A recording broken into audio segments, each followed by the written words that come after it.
ក្រុតឯងដោយសមរម្យណាមិនគួរក្រុតឯងឆ្លើយមកខ្ញុំដោយខ្វះសុជីវធម៌យ៉ាងដូចនេះទេណា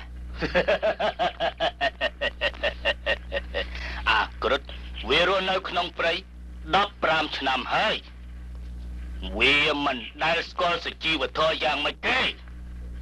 បើចង់និយាយពីសុជីវធម៌គឺកុំនិយាយរកអាក្រុតក្រុតឯងនិយាយអញ្ចឹងបានសេចក្តីថាក្រុតឯងចង់រករឿងខ្ញុំហ៎ចង់រករឿងក៏បានមិនចង់រករឿងក៏បានចង់លីផ្ទះដាក់គ្នាក៏បានអាក្រិតទទួលបានទាំងអស់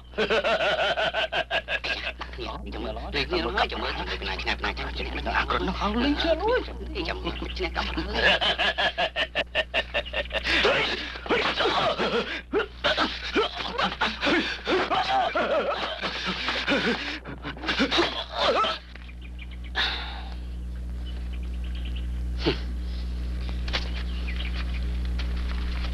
អស់ចាំមិនអីមិនអីទេបាទមិនអីទេครับ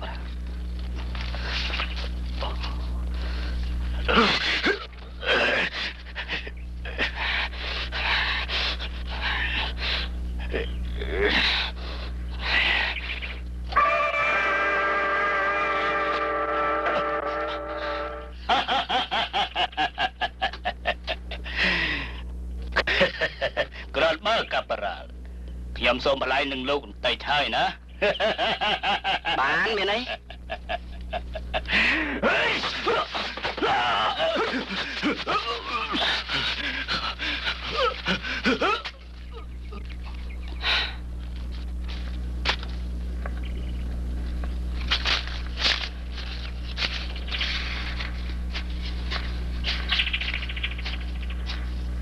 ខ្ញុំសូមសរសើរចំពោះសមត្ថភាពលោក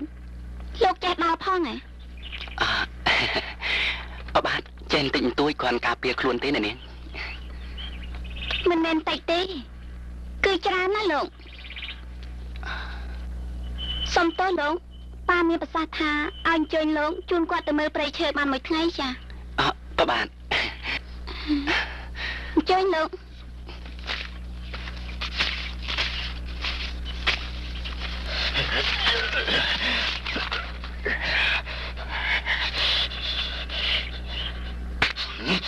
មិនដែរថ្ងៃក្រោយជួបគ្នាទៀត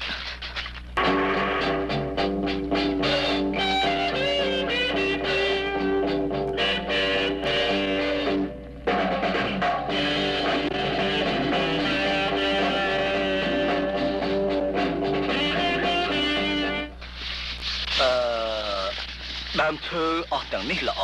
ណាស់ក្មួយឯងមើលណាចូលក្មួយឯងប្រយ័ត្នកុំឲ្យភ្លើងឆេះណា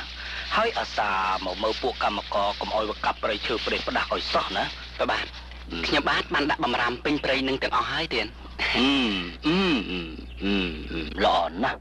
ក៏ប៉ុន្តែមានអ្នកខ្លះមិនចូលចិត្តមើលបំរាមនេះទេហេតុនេះក្មួយឯងអាសាបញ្យល់វាហើយអាសាមកមើលបំរាមនេះផងណាបាទទៀតខ្ញុំថាមានរឿងអីទេក្មួយឯងទៅមើលចាប់ឡើងគេ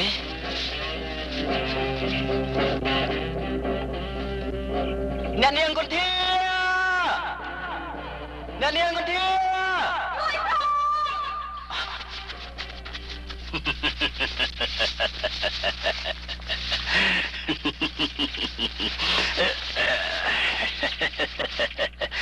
បងស្រឡាញ់អូនជាយូរណាស់មកហើយ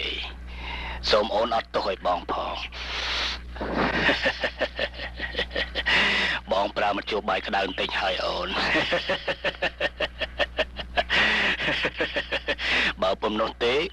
អាកាប់រាល់ថ្មីវាមុខជាដណ្ដើមអូនជាម្ចាស់បេះដូងរបស់វាជាមិនខានទេស្រស់ណាស់ព្រះម្ចាស់ថ្លៃឲ្យតែបានអូននៅណែបនិតជាមួយបងមកគ្រាបងប្រត់ទៅឋាននរកក៏បងអស់ចិត្តដែរប្រលឹងមាសបង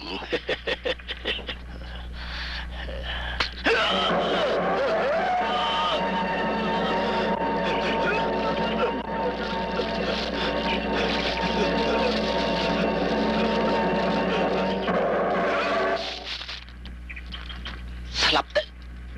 អាចចោលមិន ទៀត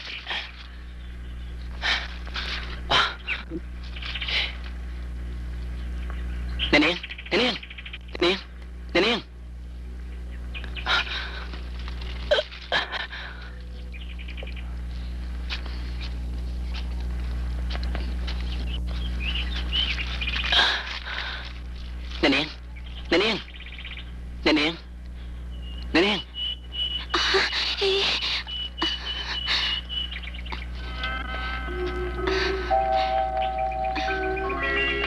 ខ្ញុំមិញដូចជា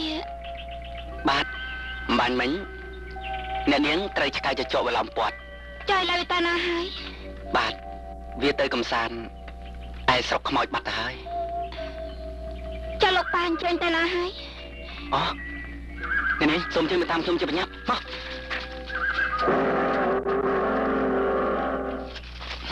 ហេអ្នកនាងនេះរបស់លោកអ៊ំមានឈាមផង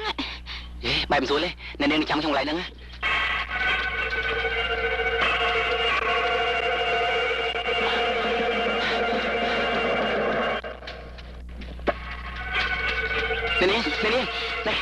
នាងយកកភ្លើងទៅការពារខ្លួនទៅខ្ញុំទៅតាមលោកអ៊ំ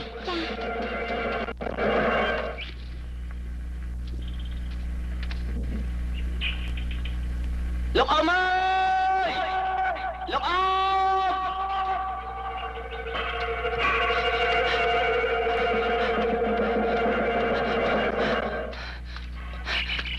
លោកអ៊ំពួកវាទៅណាបាត់ហើយលោកអ៊ំចាប់ឡើងក្មួយ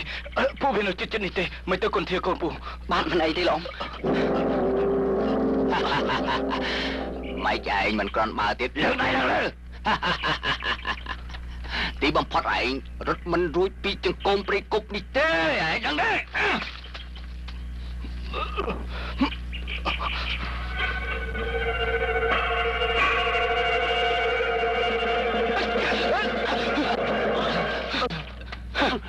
ទីបំផុត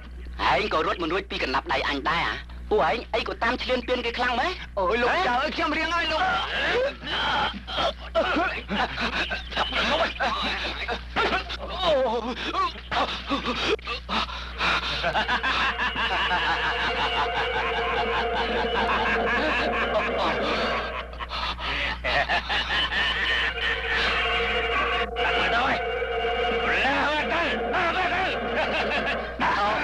ទៅអញវិញម៉េចឥឡូវនេះមិនក៏ឯងមិនប្រកែទៀតទៅហ៎ឈប់តាន់ទៅអញហេអើឈប់ទៅអញ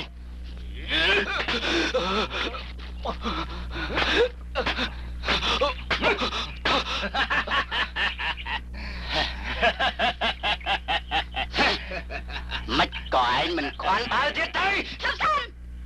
បើពួកឯងទាំងអស់គ្នាចង់រស់ត្រូវនាំគ្នាថយចេញអស់ពីទីនេះភ្លាម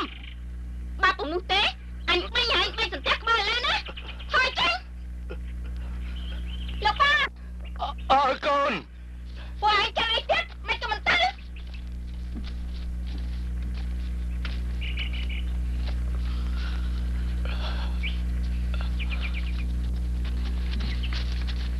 ល